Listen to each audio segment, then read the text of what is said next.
diketuai oleh Muhammad Aidil Hisham bin Muhammad Hafani, pemegang plakat kontijen Nur Aisyah Hawani binti Ahmad Azrin, manakala maskot Muhammad Hafiz bin Muhammad Asri.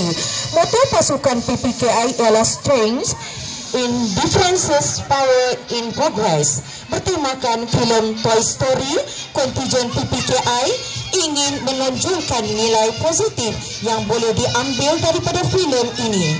Sheriff Woody dan Buzz Lightyear mempunyai nilai persahabatan yang kuat, bersaing dengan sihat dan belajar untuk menerima perbezaan serta saling bekerjasama.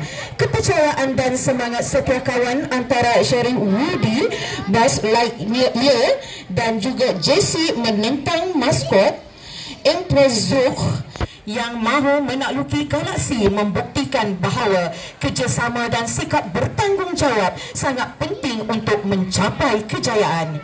Baiklah, marilah sama-sama kita saksikan persembahan sorakan semangat daripada mereka.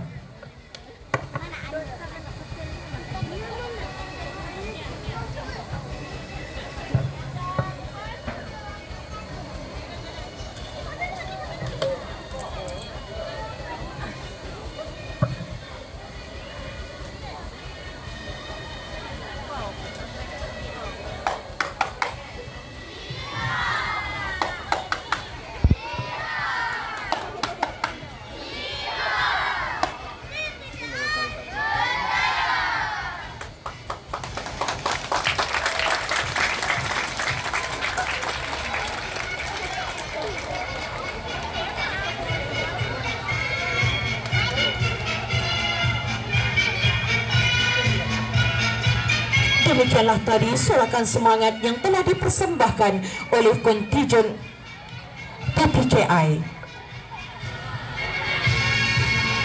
Seterusnya kita saksikan pula kontijen rumah-rumah sukan, dimulakan dengan kontijen dari rumah Krypton dengan moto The Spirit of Krypton World.